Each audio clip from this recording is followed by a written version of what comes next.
Okay, earlier service dogs, part 5. Gold was another one. Vampira was another one. There was a lot of Southern Italy dogs over. Ron King from, Ron King Kennels. Interesting story with that. He had a few dogs that were imported over. Matter of fact, he had some before Mike's father run the Basharos over, before he started showcasing. He wasn't breeding them like that, but he bred a few dogs back then. But then the dogs were rare. And then when the dogs got popular, he ended up getting some of the Sicilian Basharo stuff and still bred his Southern Italy dogs that he got. And you gotta ask him where he got the dogs from, because that's an interesting story, but that's the truth. This is stuff that happened back then, early 90s, late 80s. He bred that stuff into that stuff. And how we know that stuff wasn't band dogs is because when you bred that stuff to that stuff, so to supersist to the Southern Italy dogs, Corsos. You bred them to the Neos, Corsos. So now, time is progressing. Mike's father passes away from cancer. And let that man rest in power with all due respect.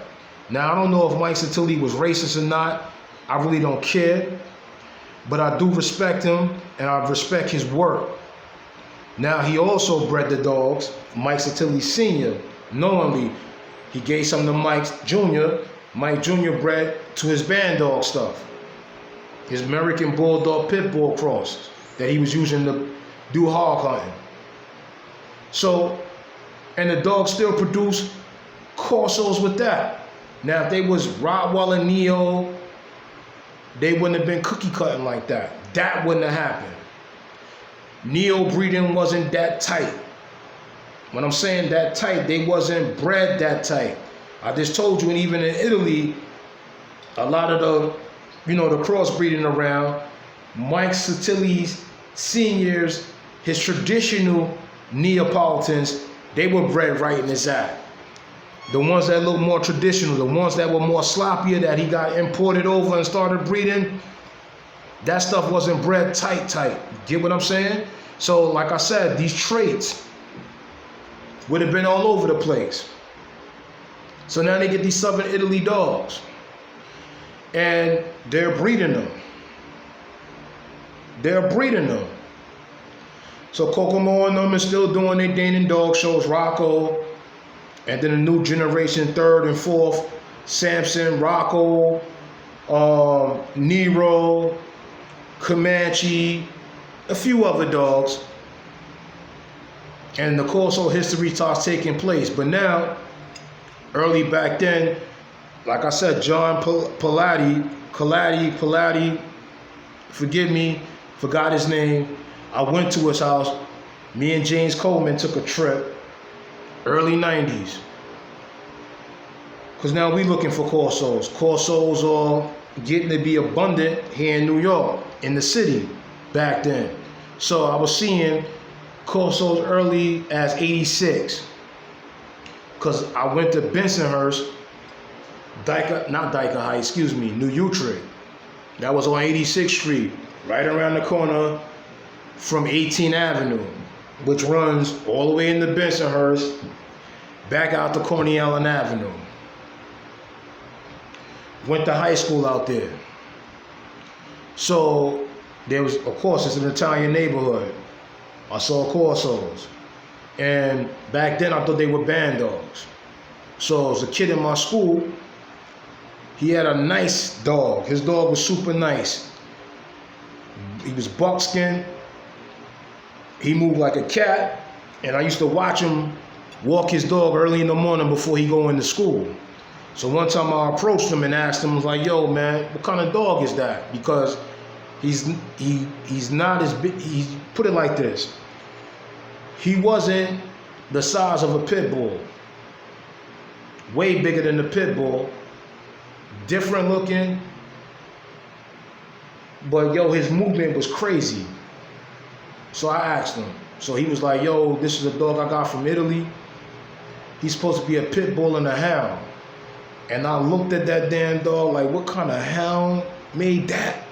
I'm like, yo, I'm blown. But it was a Corso. It was a Corso. He just didn't know. But nevertheless, though, time progresses. I see a group of another dogs. Italian guy owns 2 blue brindle dogs. And this is where Belmonte and everybody is circulating right about then, right? This is before I got my dogs. In 94, this is when me and James Coleman got our first dogs in 94. So we went to Linda Salino's house.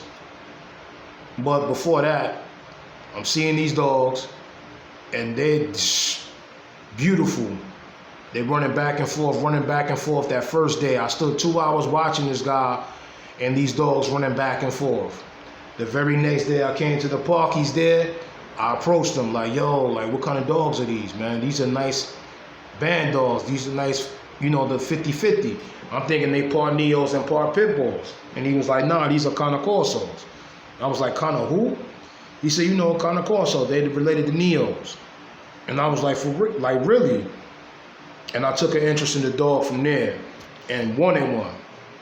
So, like I said, me and James went around, and back in the day, the component was a lot of people had Linda Valentine dogs, and they had Ed Holdis dogs.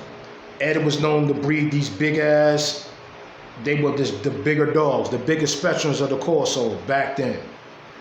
And Linda Valentine, she had some big ones, but some of them were more lankier in size and etc. Russo was a decent size. Wolf was a decent size. And those earlier dogs,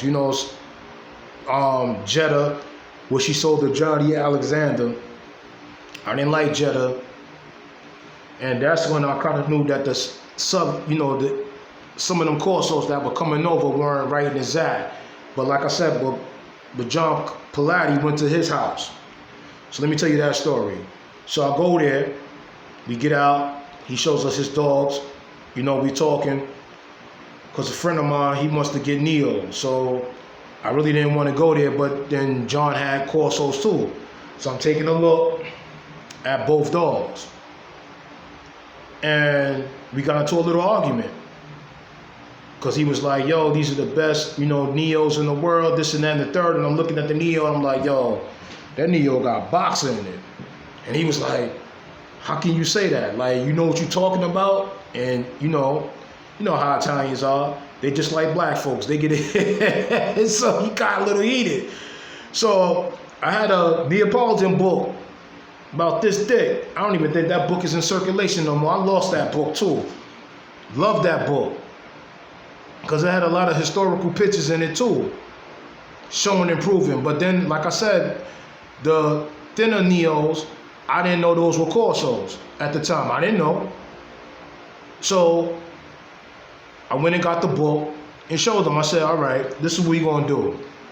Show me the Neo that looks like that Neo. And he couldn't do it. And the dog looked like it had boxing, and I bred boxers before. I'm very familiar with boxers, bulldog, pit bulls. Been breeding dogs since I was 13 years old. True story. Been breeding dogs since I was 13. I'm 50 years old now. So I know boxer traits when I see boxer traits. So some of his Corsos were really nice, and then some had the boxer face too. So, I got turned off and we left. We was busting out laughing on our way back to Brooklyn.